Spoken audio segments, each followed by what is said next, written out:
The projector's hum was the only sound in the clubhouse. It filled the space where the neighbors' whispers had been moments before. A low, electric thrum of anticipation. Adam Miller stood at the podium, his hand steady on the small remote. A stark contrast to the tremor he felt in his chest. On the large screen behind him, a scanned document was displayed in sharp relief. Violation notice, number V734. Karen Stone, president of the Brighton Meadows Homeowners Association Board of Directors, sat at the head table, her posture a study in rigid control. Her smile was a thin, unmoving line, painted on as an architect. "Mr. Miller," she said, her voice amplified by the microphone, each word a polished stone of condescension. "You of all people should understand the importance of respecting community easements. This isn't complicated." The room was hot, smelling of stale coffee and the cheap floral air freshener plugged into the wall behind the dais. 70 odd faces stared at him, a jury of his peers who had been systematically turned against him over the past 6 weeks. He saw the doubt in some eyes, the outright hostility in others. Adam took a calm breath.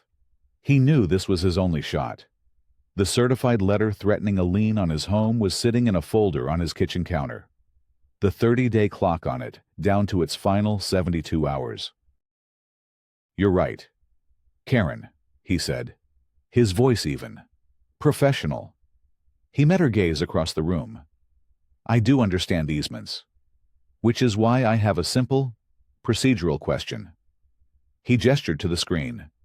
"Pursuant to the CCNRs you cited, could you please use the official community plat map to indicate for the residents here tonight the precise, legally defined boundaries of the community view easement you claim I've encroached upon?"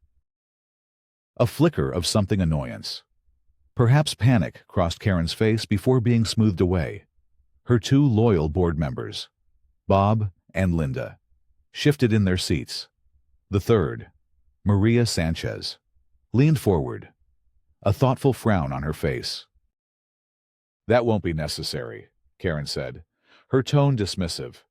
She waved a hand as if swatting away a fly.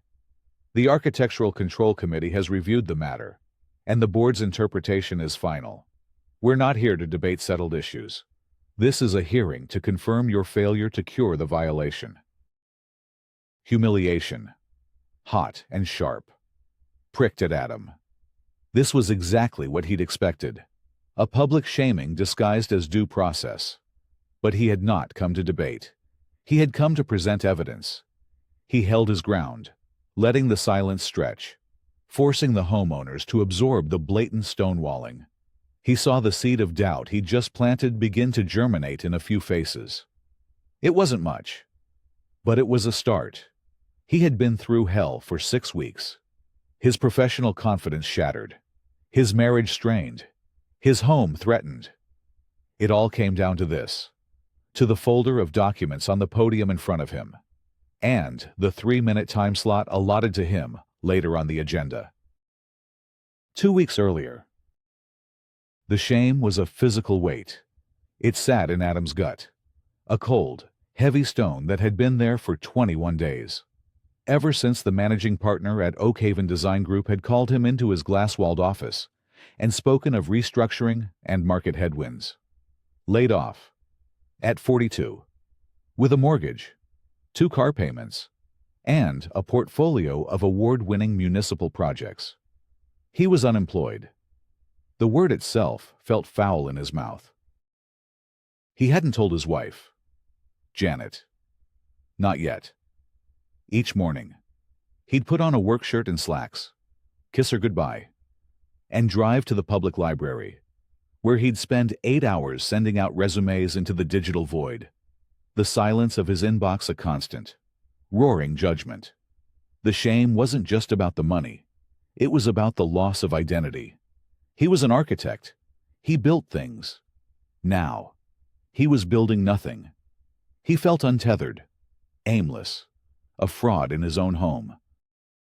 The idea for the wall came from a place of desperation, a need to do something, to feel the satisfying heft of a tool in his hand and see tangible progress. It was their 10th anniversary, and the sloped patch of earth at the south edge of their yard had always been a source of frustration for Janet.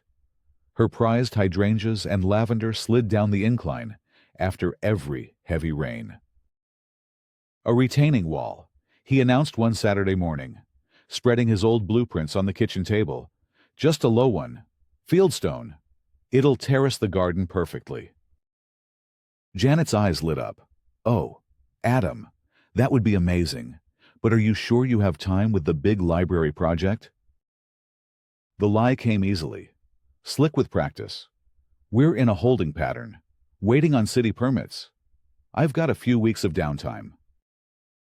For the next 2 weekends, he worked. He dug the trench, laid the gravel footing, and meticulously set each stone. His architect's eye ensuring every course was level, every joint perfectly fitted. The physical labor was a balm, the sun on his back, the ache in his muscles, the slow, steady creation of something beautiful and permanent. It was the first time he'd felt competent in a month.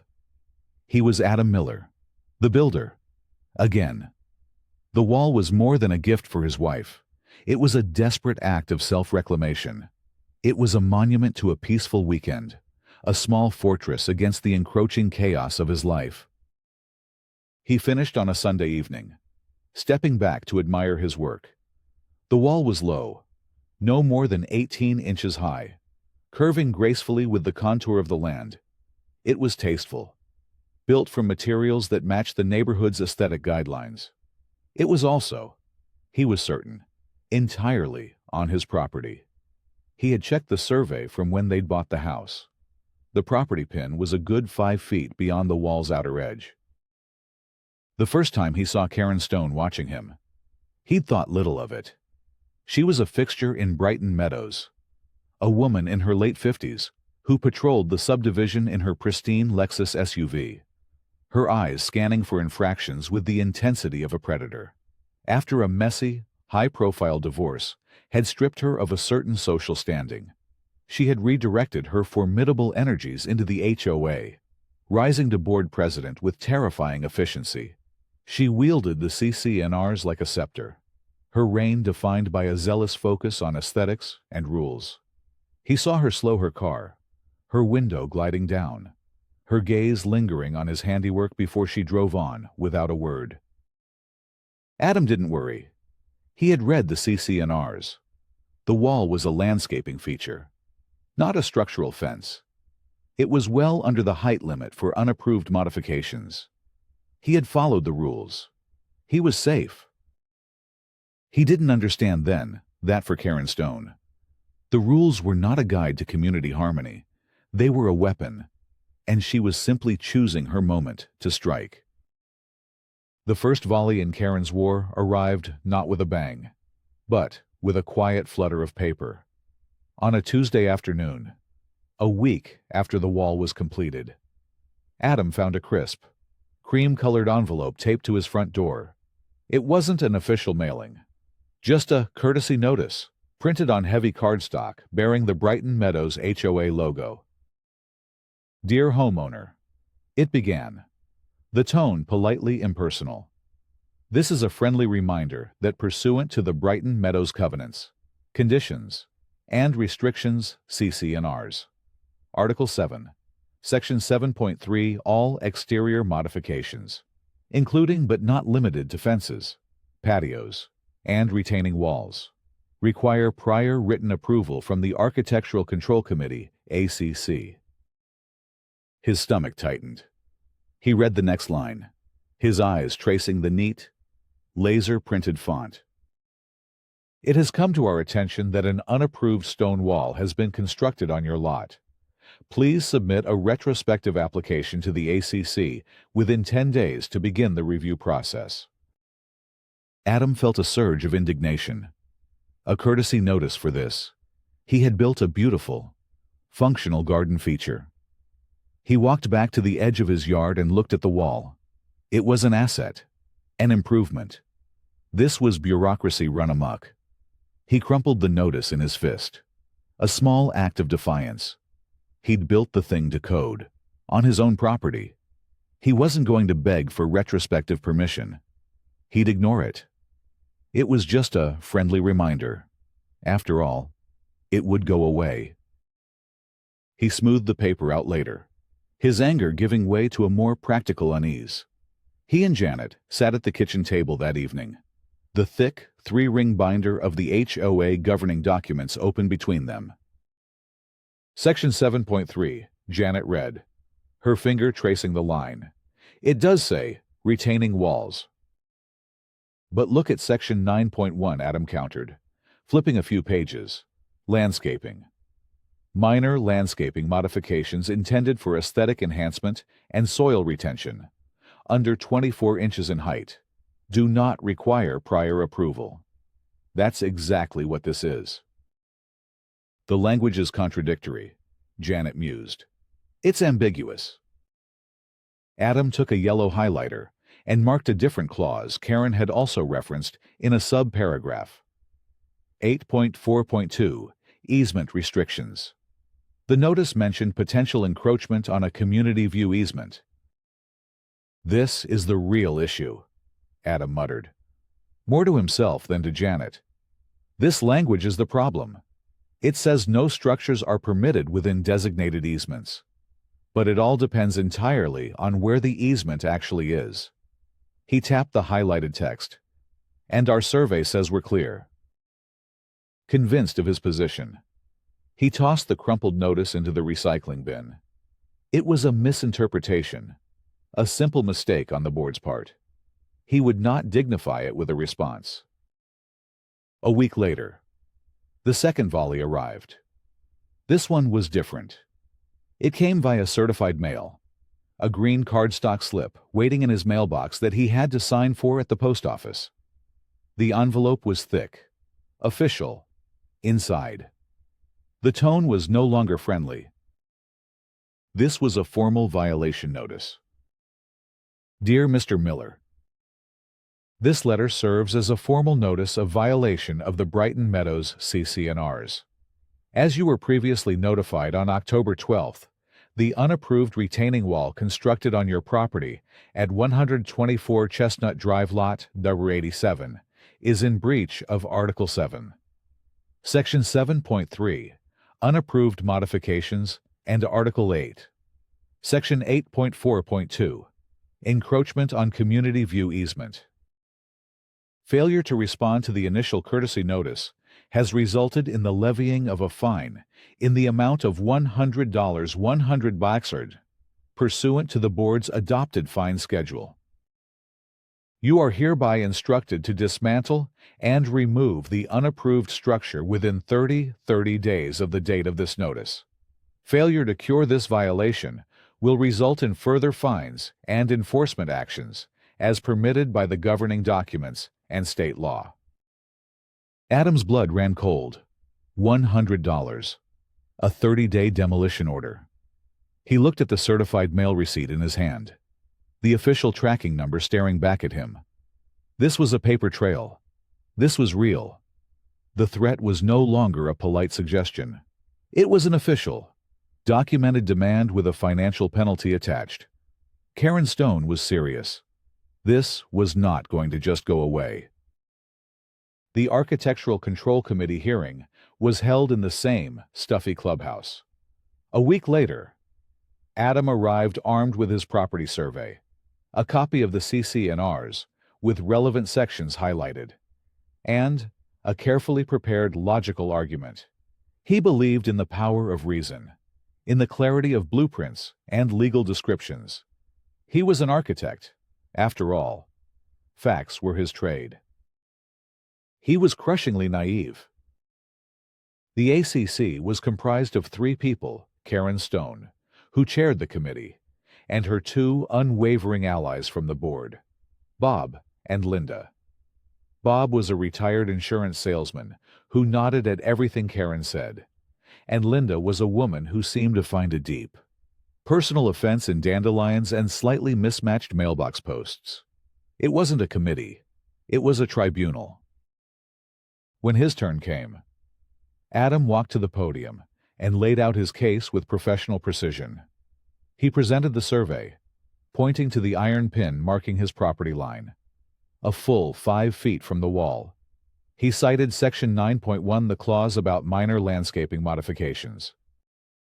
"As you can see," he concluded calmly, "the wall is well within my property boundaries and qualifies as a minor landscaping modification under the association's own rules.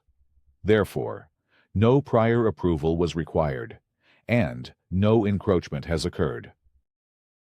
Karen listened with a patient, indulgent smile that did not reach her eyes.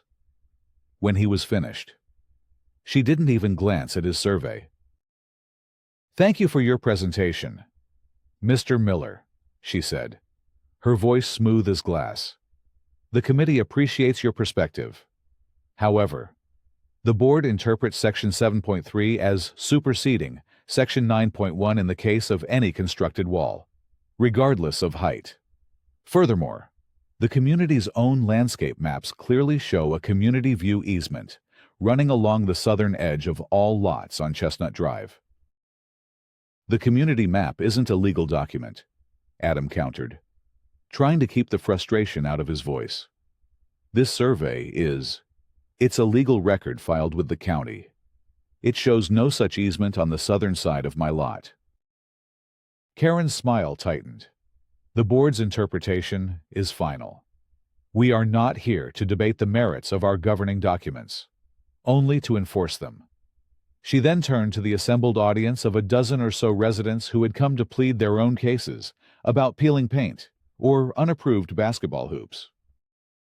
"As an architect, Mr. Miller," she announced, her voice ringing with performative disappointment, "you of all people should understand the importance of respecting community easements.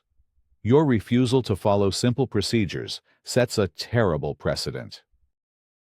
He was being publicly lectured, his professional credentials used as a weapon against him. He saw a few neighbors shake their heads, murmuring their disapproval. In that moment, he wasn't a respected professional. He was a problem resident, a troublemaker. The facts didn't matter. His evidence was irrelevant. The committee deliberated for less than 30 seconds. Bob and Linda mumbled their assent to whatever Karen proposed. "The committee finds the violation to be valid," Karen declared. "The initial fine of $100 is upheld for failure to cure the violation after the formal notice. An additional fine of $500 is now levied, for a total of $600. You have 30 days from today's date, November 5th, to remove the wall and pay the outstanding fines. If you fail to comply, the board will consider all further remedies, including hiring a contractor to remove the wall at your expense and placing a lien on your property to recover all costs and fees." And Adam stood there, speechless. The weight of the injustice was suffocating. He had presented facts, and they had responded with power. His logical appeal had been shut down by a united front of arbitrary authority. He felt powerless, humiliated, and trapped. As he gathered his useless survey and walked out of the clubhouse, he felt the stares of his neighbors on his back. The 30-day clock was now ticking louder than ever. Back home, the despair was a thick fog. Janet found him in his home office, staring at the violation summary. "This is insane," she said, her voice a mixture of anger and disbelief. "They're just making it up as they go along. We should just pay the fine and take the wall down. It's not worth fighting them."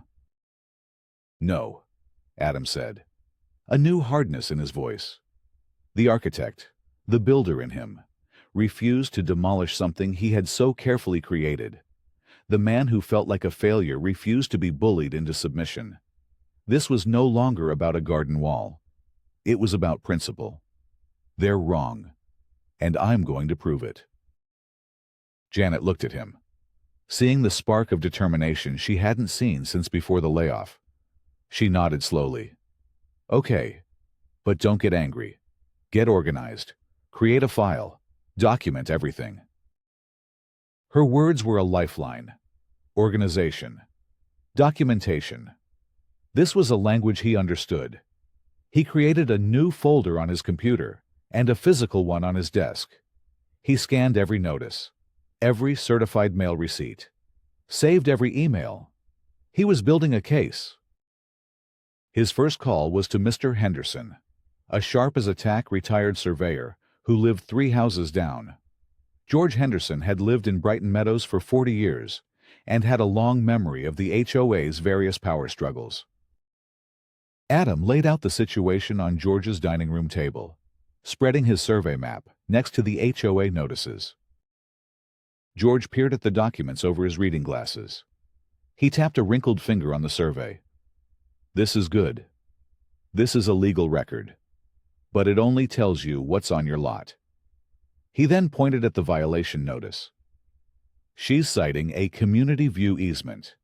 That would be defined in the master deed and the official plat map for the entire subdivision. He leaned back, his eyes twinkling with the wisdom of a man who had fought these battles before. Let me tell you something. Son, the HOA's community map is just a drawing, a cartoon, probably sketched by some developer's assistant 30 years ago. The only thing that matters in a court of law is the official plat map filed with the county recorder's office. That's the Bible. The words were like a key turning in a lock. The county recorder's office. His next step was a formal request, sent via certified mail to the HOA's management company, for official records, citing state statutes. He requested copies of all board meeting minutes for the past 2 years, as well as all executed contracts for landscaping and community maintenance. The response arrived a week later via email. It was a single PDF attachment. When Adam opened it, his heart sank. The meeting minutes were there, but key sections were redacted. Large black boxes obscured entire paragraphs under headings like landscaping contract renewal and special assessment for easement maintenance. The financial documents were even worse. A list of payments was provided, but the vendor names and payment amounts were completely blacked out. It was a masterclass in obstructive transparency. This wasn't just stonewalling, it was a cover-up. Driven by a growing suspicion, Adam did a simple Google search. He looked up the members of the board and their families. It took him less than 10 minutes to find the connection. A local newspaper article about a charity golf tournament featured a picture of Karen Stone standing next to a man identified as her brother-in-law, Mark Gable, the proud owner of Evergreen Prestige Landscaping. A cold certainty began to form in Adam's mind. He knew he had to see the unredacted truth. The next morning, armed with George Henderson's advice, he drove to the county administration building, a place he hadn't set foot in since he'd filed the deed for their house 10 years ago. He was no longer just defending his wall. He was on the hunt. The county recorder's office was a quiet, sterile place, filled with the hushed rustle of paper and the soft clicking of keyboards. It felt like a library of secrets. Adam, with George Henderson at his side for guidance, filled out a request form for the official records of the Brighton Meadows subdivision. Plat Book 18, page 32. A clerk returned a few minutes later with a large, heavy book and a set of rolled-up vellum blueprints. They carefully unrolled the master plat map on a large, backlit table.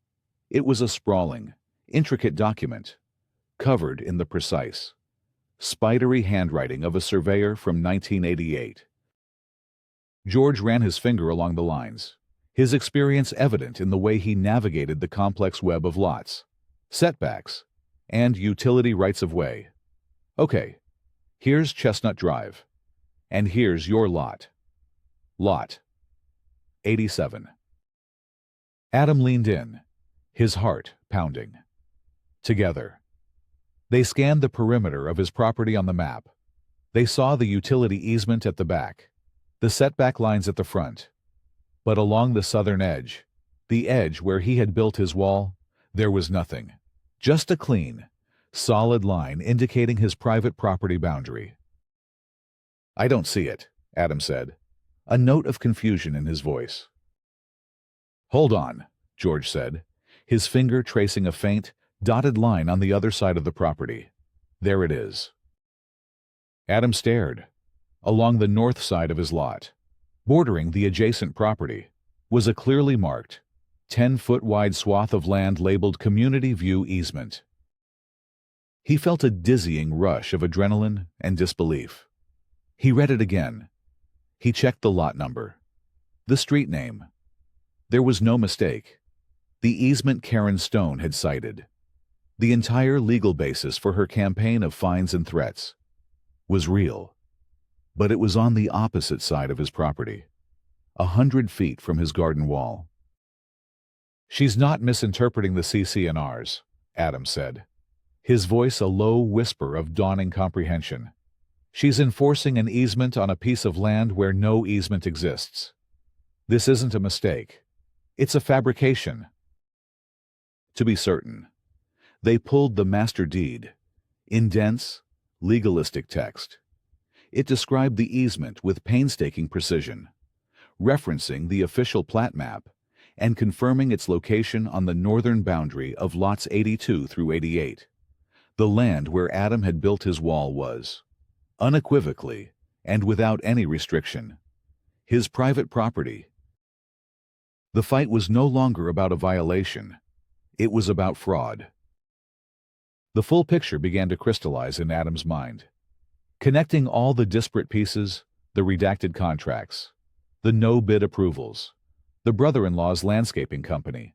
A community view easement, whether real or imagined, would require maintenance, trees trimmed, shrubs planted, lucrative, ongoing work. Karen wasn't just protecting a view. She was manufacturing a pretext for funneling HOA funds to her family.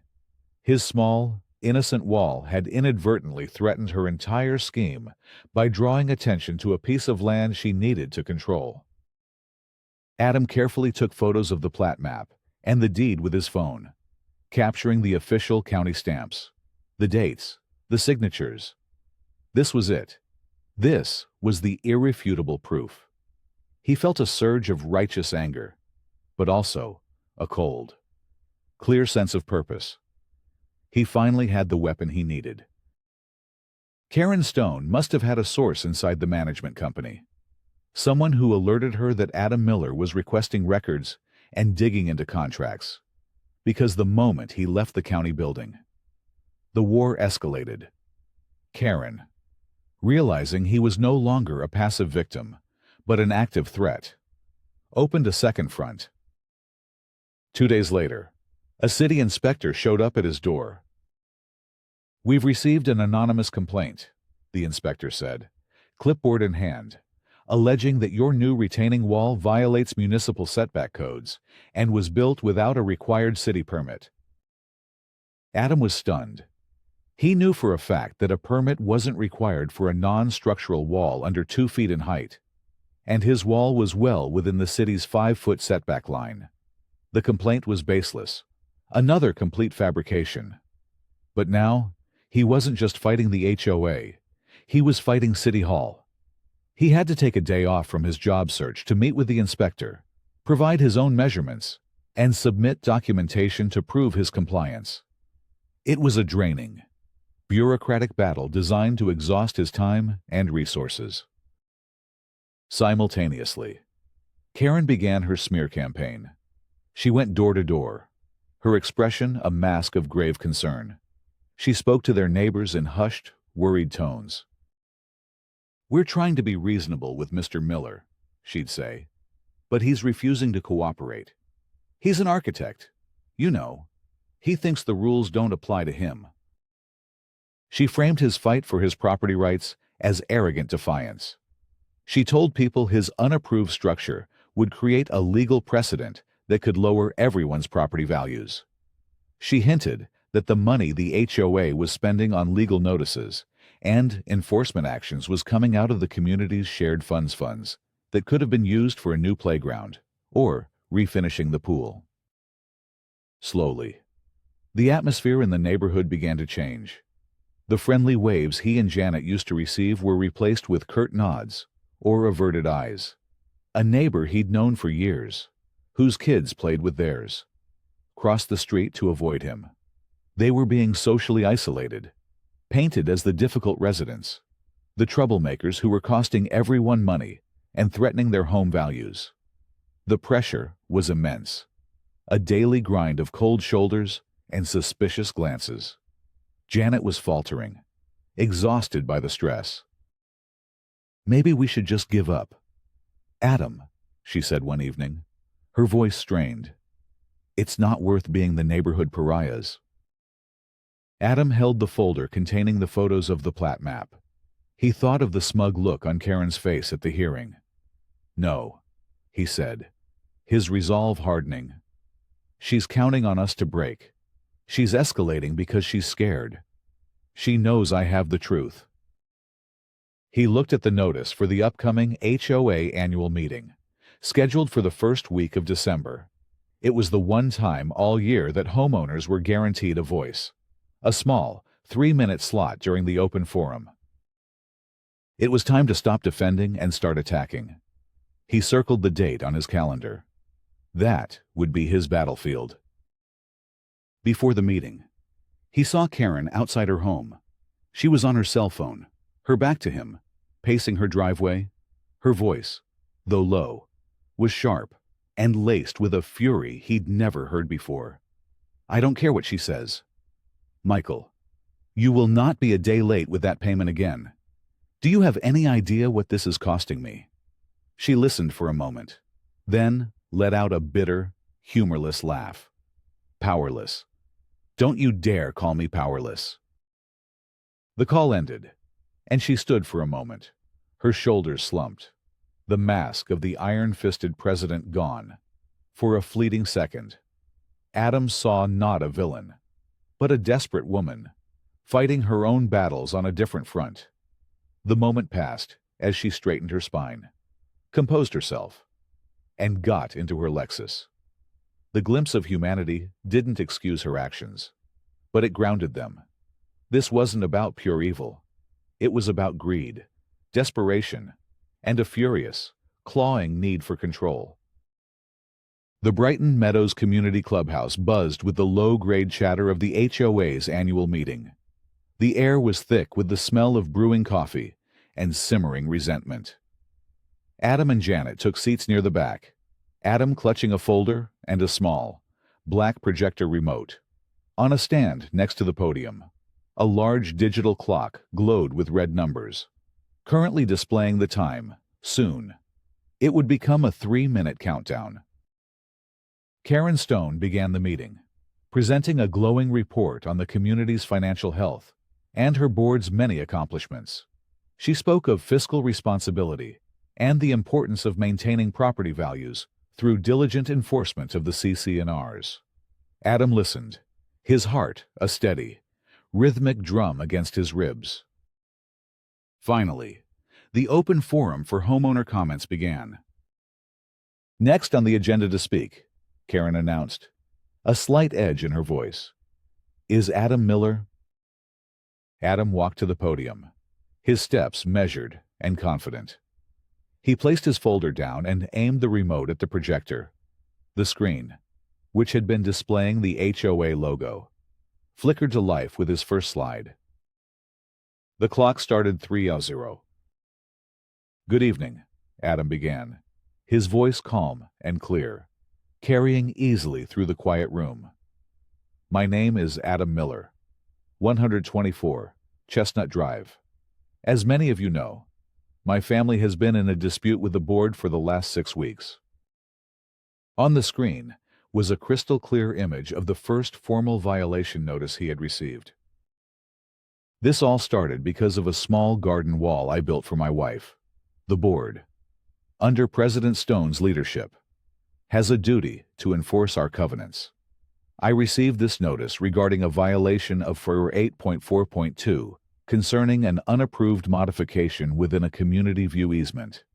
The board has fined me $600 and has sent a formal intent to lien, threatening to foreclose on my home if I don't comply. He let that sink in. The clock ticked down. 2:10. In trying to understand the situation, I exercised my right as a homeowner to request financial records to see how our dues are being spent. He clicked the remote. A new slide appeared. On the left was the redacted PDF he had received from the management company, with its bold black boxes. On the right was a simple, clean spreadsheet. As you can see, the documents I received had key vendor information redacted. However, through public record requests for the association's tax filings, I discovered that over the past 2 years, the board has awarded 5 separate no-bid contracts, totaling $84,000, to a single company, Evergreen Prestige Landscaping. A murmur went through the room. A company, Adam continued, his voice dropping slightly, owned by Mark Gable, Karen Stone's brother-in-law. The murmur grew into a wave of shocked whispers. Karen's face was a mask of fury. Bob and Linda looked stunned. Maria Sanchez was staring at Karen, her expression hardening. The clock showed 1:05. "Your time is almost up, Mr. Miller," Karen snapped, her voice tight. "This is baseless slander and is not the proper forum." "I'm not finished," Adam said, and he clicked the remote one last time. The final, devastating slide appeared. It was the official, stamped county plat map of their subdivision. The clock read 0:58. Adam picked up a laser pointer from the podium. A small red dot appeared on the screen. But the most important document is this: the official plat map of our community, filed with the county recorder's office. It is the sole legal definition of our property boundaries and easements. The red dot traced the northern border of his property. It shows the community view easement described in Figure 8.4.2. As you can see, it is located here, on the north side of my property. He moved the laser pointer to the opposite side of the lot, illuminating the small, graceful curve of the retaining wall in the diagram. The wall I built is here, on the south side, entirely on my private lot, with no restrictions whatsoever. The room was utterly silent. The only sound was the hum of the projector. The clock read 0:15. Adam turned off the laser pointer and looked directly at Karen Stone, whose face had gone pale. "My question for the board is simple," he said, his voice ringing with the clarity of undeniable truth. "Why are you spending our community's funds and threatening a homeowner with foreclosure to enforce a violation that, according to the official legal documents of this county, does not exist?" The digital clock hit 0:00. Silence. Then chaos erupted. The clubhouse exploded. Homeowners were on their feet, shouting questions, demanding answers. Karen Stone banged her gavel, but the sound was lost in the uproar. Her face was a mixture of shock and rage. She looked trapped, exposed under the harsh fluorescent lights. Her authority shattered in the space of 3 minutes. Through the noise, one voice cut through with calm, decisive clarity. It was Maria Sanchez, the new board member. She stood up, microphone in hand. "Order," she commanded. And surprisingly, the room began to quiet down, the residents turning to listen to her. Maria looked not at the homeowners, but directly at her fellow board members. "In light of the evidence presented by Mr. Miller," she said, her voice steady and firm, "evidence which appears to be based on official county records, I believe this board has a fiduciary duty to act immediately."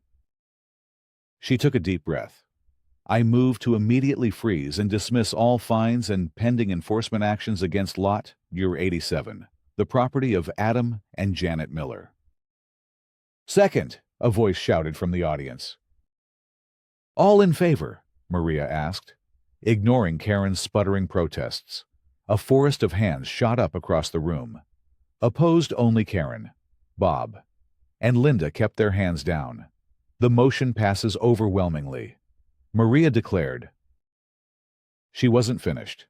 Furthermore, I move that this board immediately commission a full, independent, third-party forensic audit of all association contracts and financial disbursements for the past 5 years, with specific attention to any and all no-bid contracts. Another chorus of second rang out. The vote was just as lopsided. Karen was white as a sheet. And finally, Maria said, her gaze now fixed on Karen with cold disappointment. I move that the board send a formal notice to our directors and officers' insurance carrier, informing them of a potential claim of directors' misconduct and breach of fiduciary duty, pending the results of the audit. This was the final, fatal blow. It transformed the issue from a simple recall to a matter of personal financial liability. Bob and Linda looked at Karen in pure panic, their loyalty evaporating in the face of legal and financial ruin. The motion passed, with only Karen's lone, defiant hand voting against it. Adam stood by the podium.